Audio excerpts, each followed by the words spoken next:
Ayan mga kauto, tao nato ning car parking sensor mga kauto.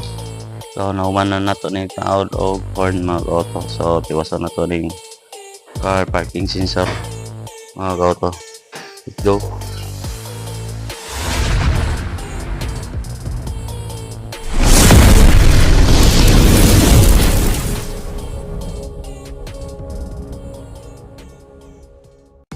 Hey, what's up mga kauto Gym Garage? Good morning sa lahat. Another day, another video na naman tayo mga kauto. So, ito na mga kauto, yung part 2 ng Mitsubishi Expander mga kauto. So tapos na tayo sa horn mga kauto. Dito naman tayo sa back sensor mga kauto. So bago tayo magsimula, huwag niyong kalimutan mag-subscribe sa YouTube channel ko at sa Facebook page account ko mga kauto. Marami tayong matutunan dito mga kauto. So shout out pala kay Radils Vlog from Brunei mga kauto. So dong, kumusta diya? Ayo diya. So tara mga kauto, ato nang umpisan. Let's go! So ayan mga kauto. So ito yung sensor, dito natin lagay mga kauto. So dito sa kabila. So dalawa lang ito mga kauto. Yung monitor niya, saka yung module niya, at yung pulso niya mga kauto, wiring kompleto. So tara mga kauto.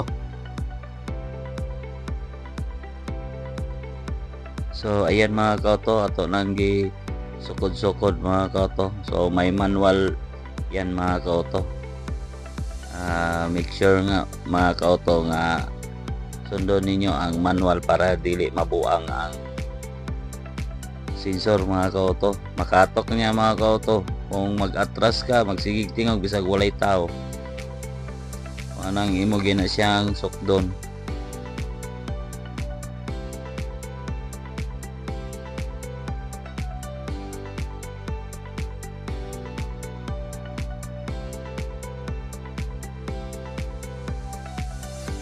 Ayan, manata og bangag mga kauto. So ato nang gitaod ang sensor mga kauto. Una na itong gitaod sa right.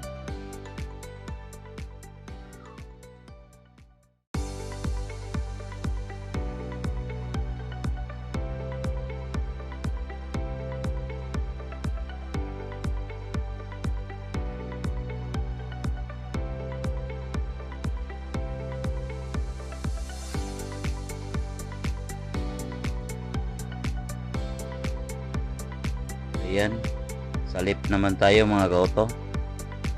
So may tinuturo tayo dyan mga kauto, may arrow dyan pataas. So hindi mo basta-basta ilagay yung sensor mga kauto, may arrow yan.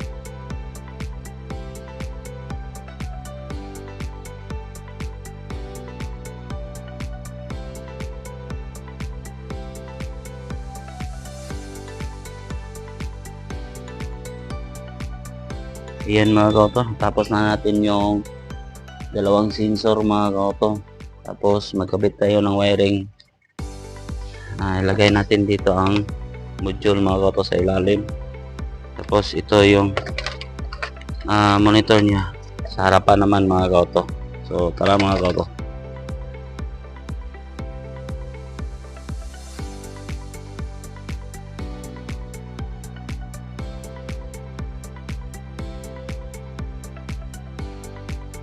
Hindi naman mahirap gawin ito mga kauto, basta sundan nyo lang ang manual.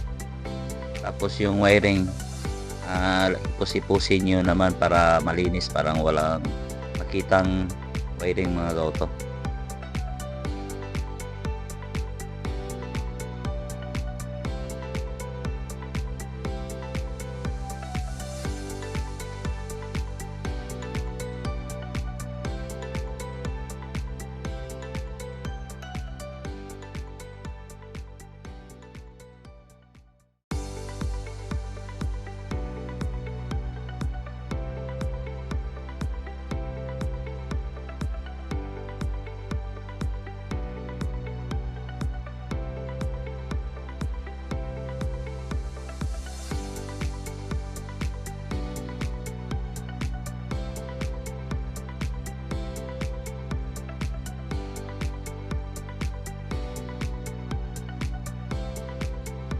Sundan nyo lang ang ginawa ko mga kauto kung saan ko nilagay yung wiring ng sensor mga kauto. So ganyan tayo mag wiring, hipos-hiposin para malinis naman. So siya nga pala mga kauto, huwag niyo kalimutang i-subscribe yung channel natin, Auto Gym Garage, at huwag niyo rin kalimutang i-press ang button bell para may update ko kayo sa mga bago kong video mga kauto. Yun lang mga kauto.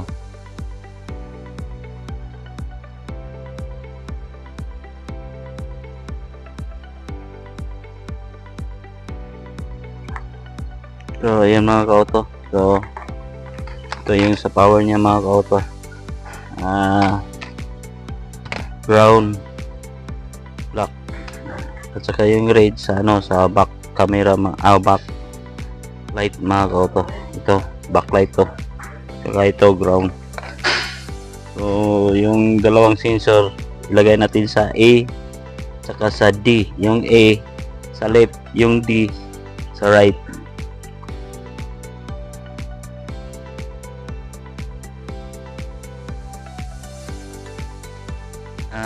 Uulitin ko mga kauto, yung black and red mga kauto ay yung black sa ground mga kauto, at saka yung sa red sa reverse mga kauto, back reverse.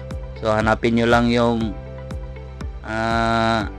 positive dyan sa reverse, itap nyo lang, so okay na yan.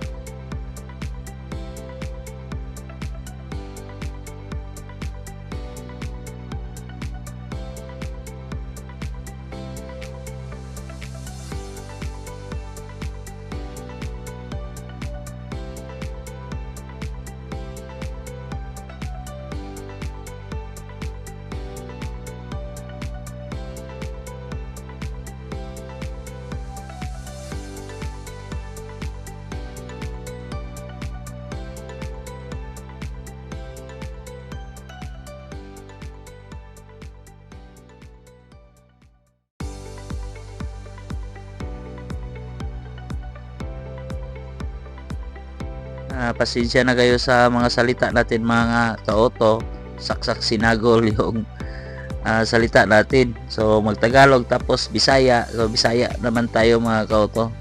So kayo na ang umintindi sa akin kung ano ang salita ko mga kauto. So saksak sinagol talaga, hindi talaga ako marunong magtagalog mga kauto, so pasensya na kayo.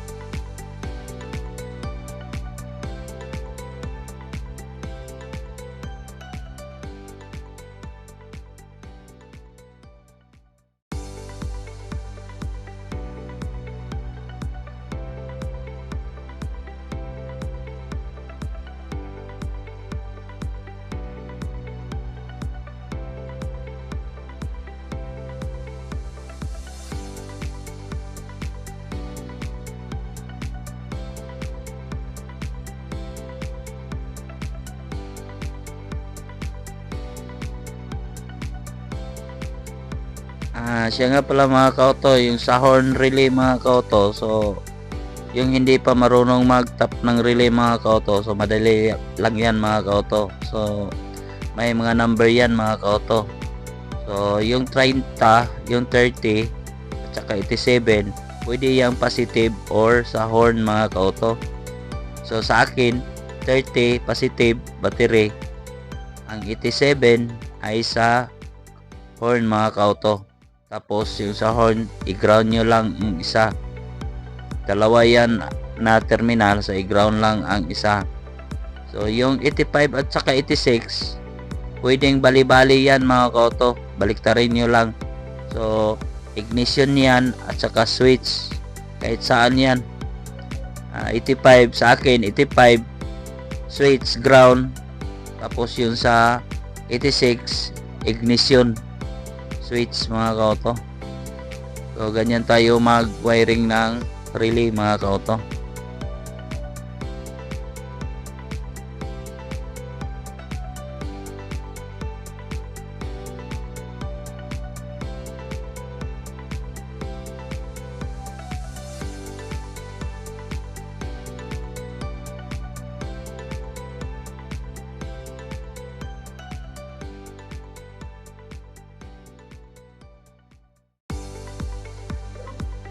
So ayan mga kauto, natapos na natin mag-wiring. So ito na yung ito sa likod. Then nasimbolo na ito mga kauto.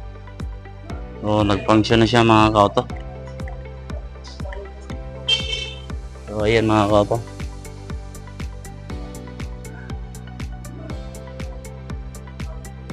So hindi natin lagyan ng mga kauto. So lagyan natin ng tao sa likod mga kauto dito sa left.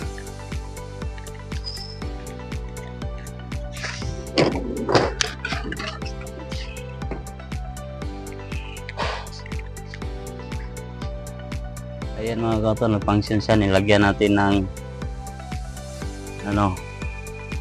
tawag dyan. So ayan, so sa right naman tayo mga kauto.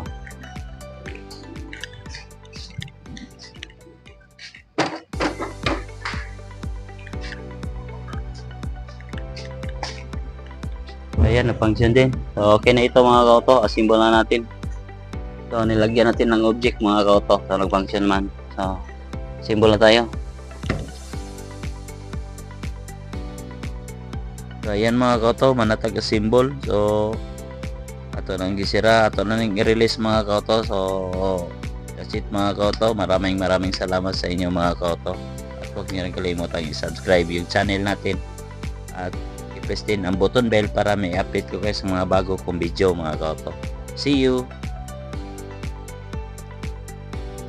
So ayan mga kauto, natapos na to ang installation back sensor mga kauto sa Mitsubishi Expander mga kauto.